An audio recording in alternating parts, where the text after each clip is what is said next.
Feature की बात करते हैं बेसिस ऑफ क्लासिफिकेशन में। Third is the symmetry. Symmetry means कि किसी भी ऑर्गेनिज्म को हम किसी स्पेसिफिक प्लेन से 2 इक्वल पार्ट्स में डिवाइड कर सकते हैं। तो जब हम सिमेट्री को डिस्कस करते हैं तो यहाँ पर 3 डिफरेंट टाइप की सिमेट्रीज एनिमल्स के थ्रू शो की जाती हैं। First symmetry is the asymmetrical. Asymmetrical means एक ऐसा ऑर्गेनिज्म जिसकी कोई सिमेट्री नहीं होती, नो सिमेट्री, कोई भी सिमेट्री इस ऑर्गेनिज्म की नहीं है। तो कैसे हम इस एसिमेट्रिकल को डिफाइन करेंगे? Means the body which cannot be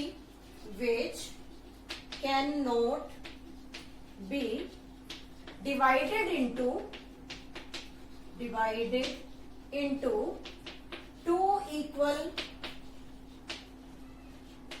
half by any plane। किसी भी प्लेन से जब हम उस बॉडी को 2 इक्वल पार्ट्स में डिवाइड नहीं कर सकते, ऐसी सिमेट्री को एसिमेट्रिकल कहते हैं। And this symmetry possessed by poriferans and Coelenterata. Porifera और सीलेंट्रेटा के जो मेंबर्स हैं उनमें एसिमेट्रिकल कंडीशन प्रेजेंट होती है। सेकंड आता है bilateral symmetry. Bilateral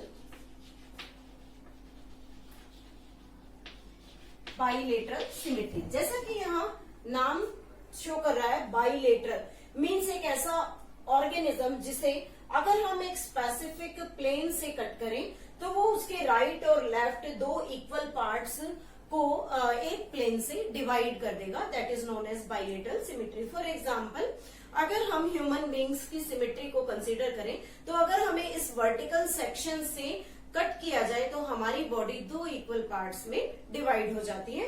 so we have the bilateral symmetry. Bilateral symmetry means the body which can be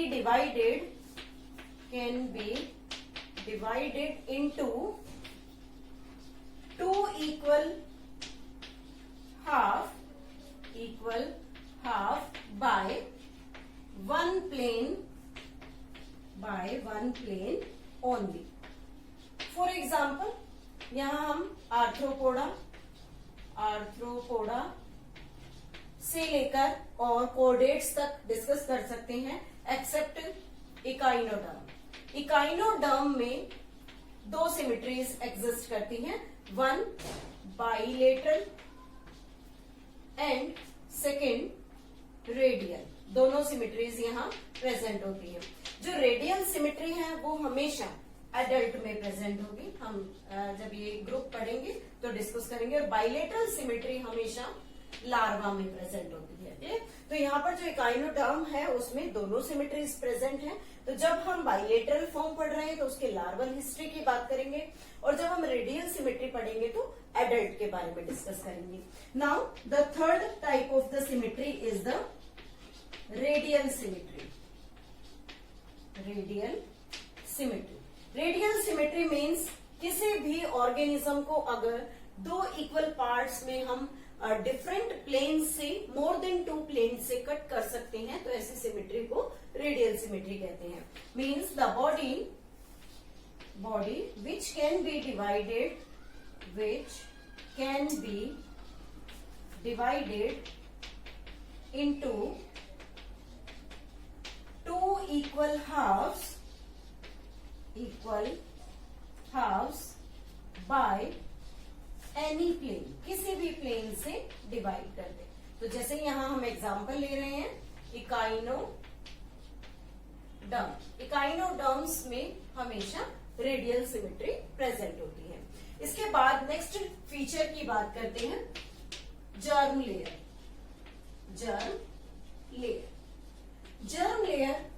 human या हम बात कर रहे हैं एनिमल ग्रुप की, तो एनिमेलिया में 2 डिफरेंट टाइप्स की जर्म लेयर्स प्रेजेंट होती हैं।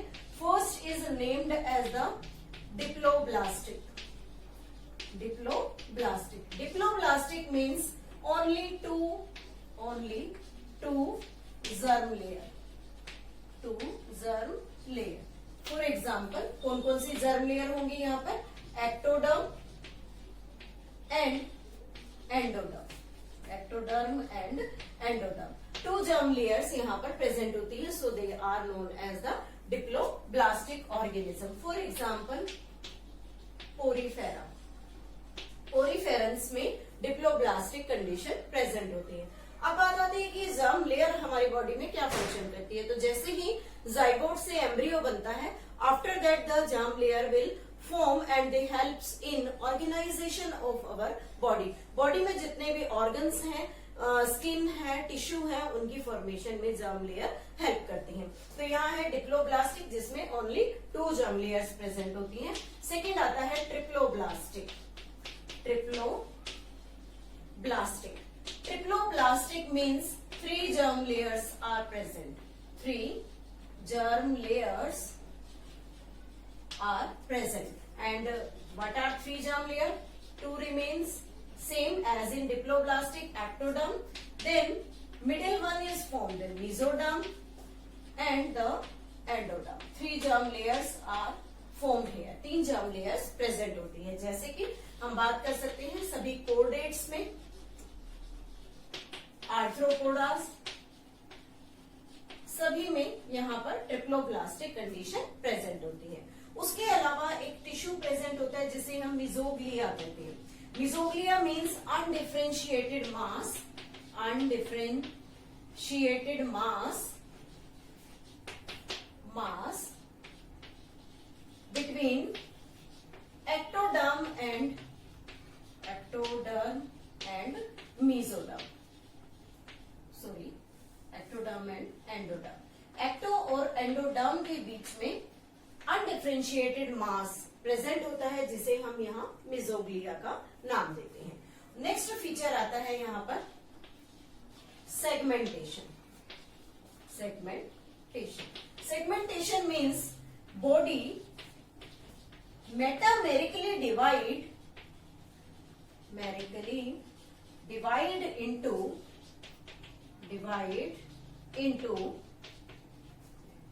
metamerically segmented or divide externally or internally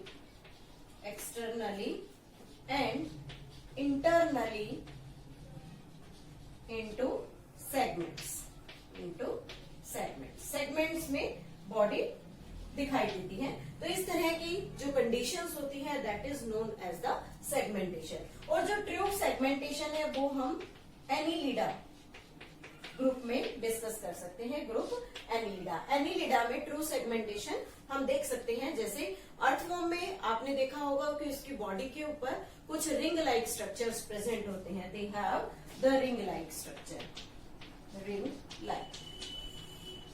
that is known as the segmentation. Is the coelom. Coelom means presence or absence of the body cavity is the main basis of the classification in the animals. This is the body cavity. Coelom को 3 different groups में divide किया गया है। Means presence of coelom, absence of coelom और presence of the false coelom। तो उस group में हम देखते हैं कि कौन कौन सी कंडीशंस बनती हैं। First is the coelomate condition. coelomate means presence of true coelom। True body cavity को यहाँ coelom कहा गया।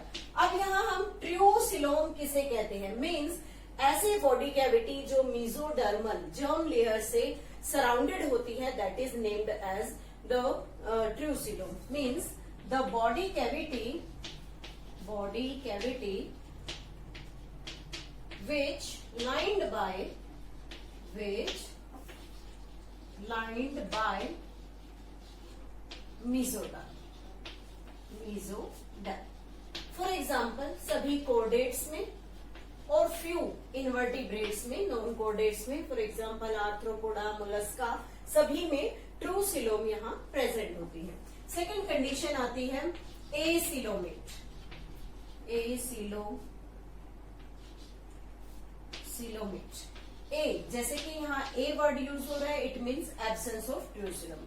सिलोम इज एब्सेंट, यहाँ सिलोम एब्सेंट है, सिलोम बॉडी में प्रेजेंट नहीं होती। फॉर एग्जाम्पल पोरीफेरेंस में कोई सिलोम प्रेजेंट नहीं होती, they are acoelomate organism. And the third type is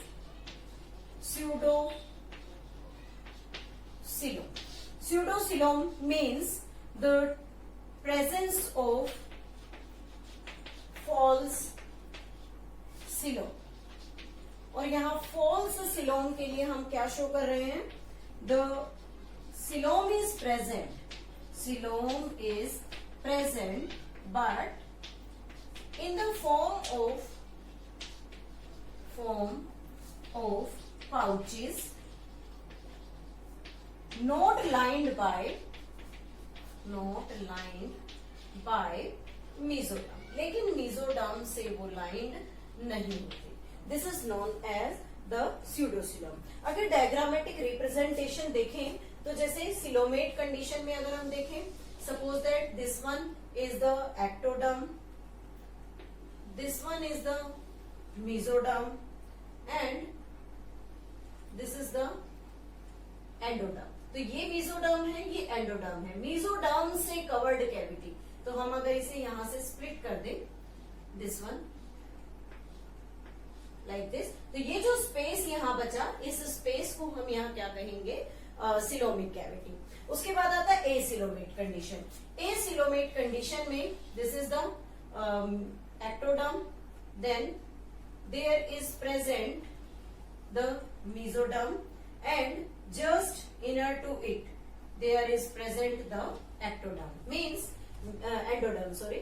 तो mesoderm के अंदर कोई भी कैविटी प्रेजेंट नहीं है, नो स्पेस इज देयर, इसलिए इसे एसिलोमेट कंडीशन कहते हैं। और थर्ड आता है pseudocoelomate। This is the ectodermal region, then inner to it there is present this mesodermal region, this is endoderm, but there is presence of the certain pouch like structure there। यहाँ पर बीच बीच में ये pouch like structures present होते हैं, मीन्स ऐसी true coelom यहाँ present नहीं है, इसलिए इसे फॉल्स सिलोम कहते हैं। This is the pseudocoelom, this is acoelom and this is the coelom, true coelom। Next feature or the last feature is the notochord। This notochord is a rod-like structure present dorsally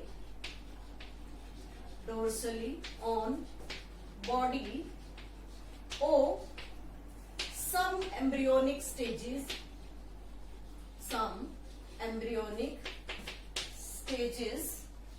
of organism.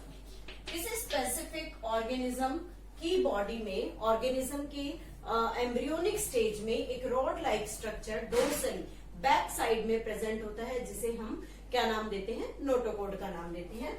Generally they are found in the chordates, ये chordates में present होती हैं। और जिन organism में notochord absent है, if notochord absent then they are named as non chordates. और जिन ऑर्गेनिज्म में नोटोकोड नहीं है उन्हें नॉन कोडेट्स कहते हैं। So these are certain features of the basis of classification of kingdom animalia.